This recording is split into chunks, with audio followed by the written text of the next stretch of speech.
A ver, vamos a dejar algo bien claro desde el principio. No todo el dinero que entra a una cuenta de banco es por defecto para el SAT. Para nada.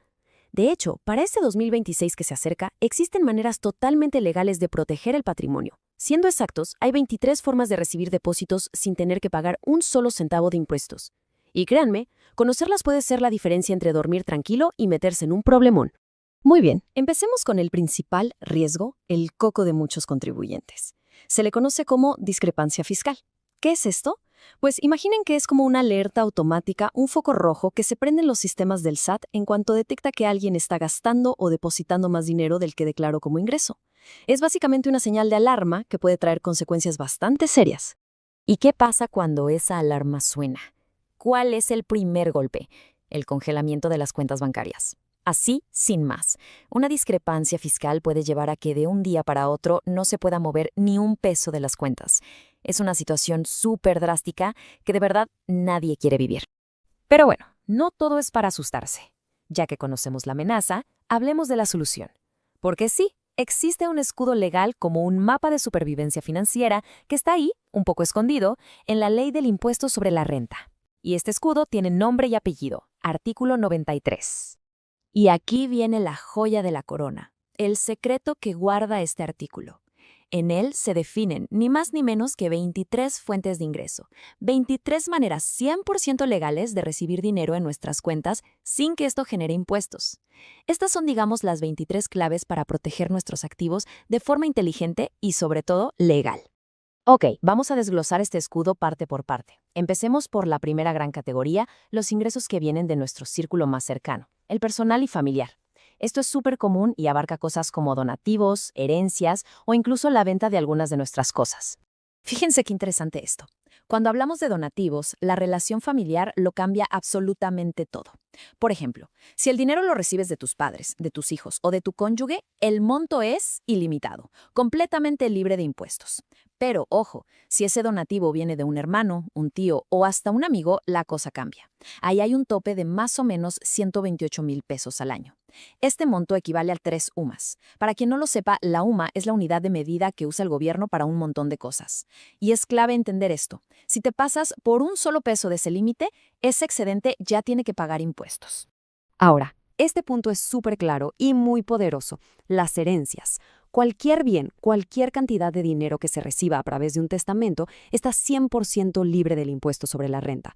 Aquí no hay límites ni letras chiquitas. No importa si es una cantidad pequeña o una fortuna de millones, no genera ni un peso de obligación fiscal en ISR.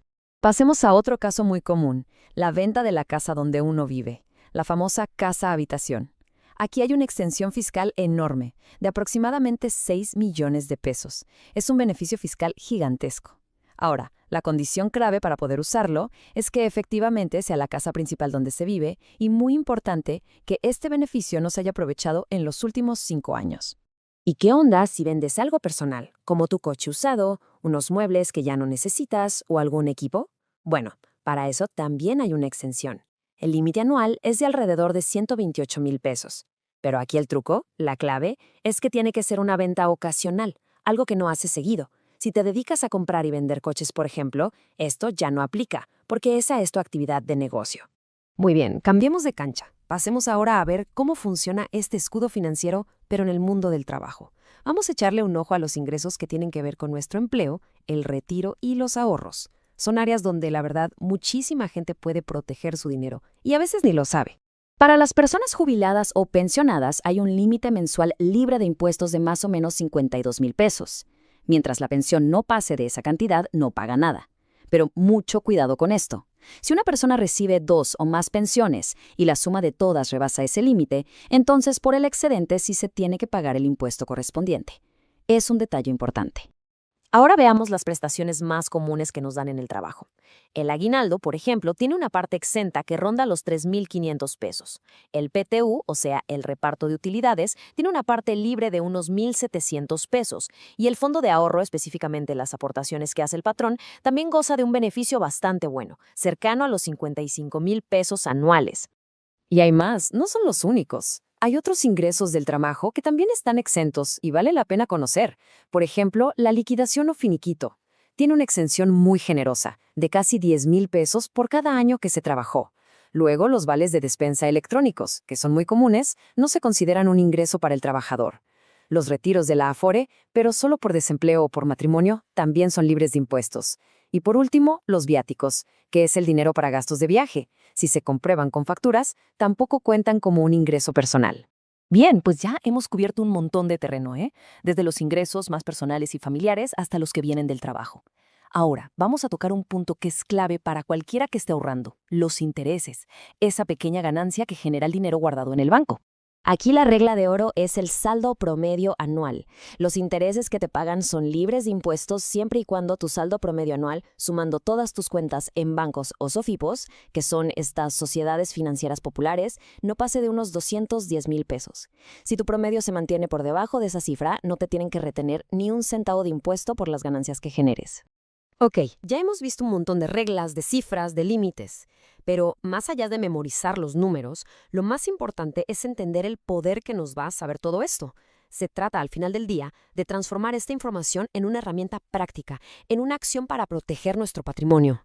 Entonces, ¿cómo le hacemos para usar este escudo financiero en la vida real? Se resume en 3 pasos, muy sencillos, pero cruciales. Primero, hay que documentar cada ingreso exento que se reciba. Segundo, es fundamental guardar los papeles que lo respalden, contratos, estados de cuenta, sentencias, lo que sea. Y tercero, siempre tener bien presentes los límites de dinero para cada caso. La organización aquí es nuestra mejor amiga de verdad. Y todo esto nos lleva a la idea central de esta charla. La educación financiera no es un lujo, no es algo opcional, es literalmente la única herramienta que nos va a permitir navegar este sistema fiscal tan complejo sin perder la cabeza, la tranquilidad y, por supuesto, el capital que tanto trabajo nos ha costado construir. No hay que olvidarlo nunca. Saber estas reglas nos da poder. Así que no hay que permitir que la falta de información le quite a uno lo que por derecho le corresponde. Ahora que ya conocen el escudo, que ya tienen las herramientas en la mano, la pregunta no es si están listos, sino cómo van a empezar a defender sus activos desde hoy mismo.